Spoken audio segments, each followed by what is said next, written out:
ముఖ్యమంత్రి శ్రీ వైఎస్ జగన్మోహన్ రెడ్డి గారిపై ఈరోజు విజయవాడలో జరిగినటువంటి దాడిని ప్రజాస్వామ్యవాదులందరూ కూడా తీవ్రంగా ఖండించాల్సినటువంటి అవసరం ఉంది. ప్రజాస్వామ్యంలో ప్రజల కోసం పనిచేసేటువంటి పాలకుడి పైన దాడులు చేయించేటువంటి ఒక విష సంస్కృతికి ఈనాటి ప్రతిపక్షాలు పాల్పడుతున్నాయని, ప్రధానంగా ప్రతిపక్షాలను ఎందుకు కోట్ చేస్తున్నానంటే, ముఖ్యమంత్రి గారు ఏ జిల్లా పర్యటనకు వెళ్ళినా సెక్యూరిటీ చాలా అలర్ట్ అయ్యి ఆయన సెక్యూరిటీ కోసం పలు చర్యలు తీసుకునేవారు. ఆ సందర్భాల్లో ప్రతిపక్షాలన్నీ గగ్గోలు పెట్టేవి. పరదాల ముఖ్యమంత్రి అని, ముఖ్యమంత్రి గారు వస్తుంటే షాపులు మోస్తున్నారని, ఇటువంటి పలు ఆరోపణలు చేసినటువంటి ప్రతిపక్షాలు ఈరోజు ప్రజాబాహుల్యంలో ప్రజలకు అభివాదం చేస్తున్నటువంటి ముఖ్యమంత్రి గారిపైన రాడిదాడి అంటే అది క్యాటర్పిల్లర్తో జరిగిందా, దేనిది ఇన్వెస్టిగేట్ చేయాల్సిన అవసరం ఉందా అనుమానం ఉంది. ఆ దాడిని మరి ఈనాటి ప్రతిపక్షం ఎందుకు ఖండించలేదు ఇంతవరకు? అంటే ప్రజలలో అతి విశ్వాసం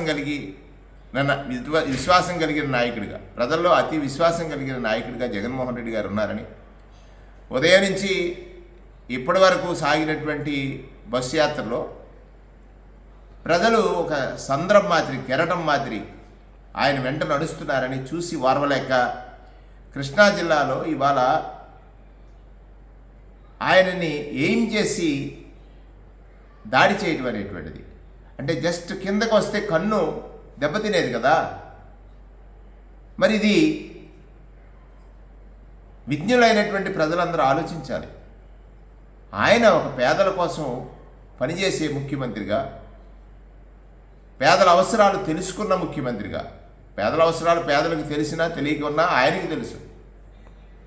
ఇవాళ ప్రజల్లోకి వచ్చినప్పుడు ప్రజలు తండోపతండాలుగా ఆయన వెంట నడుస్తుంటే చూసి వారవలేని కుట్రపూరిత రాజకీయాలకు తెరదీసినటువంటి ప్రతిపక్షాలు ఈ విషయాన్ని ప్రజలు గమనించాలి. ప్రతిపక్ష నాయకుడు నిత్యం అబద్ధాలతో జీవనం సాగించేటువంటి, ప్రజలను మోసగించడమే లక్ష్యంగా ఎంచుకునే రాజకీయాలు నడుపుతున్నటువంటి వ్యక్తి, అధికారం కోసం ఎంతమంది కాళ్ళు పట్టుకోవడానికైనా వెనకాడని వ్యక్తి, దిగజారుడు రాజకీయాలకి వేదికైనటువంటి వ్యక్తి ఈ రాష్ట్రంలో ప్రతిపక్షంలో ఉన్నాడు.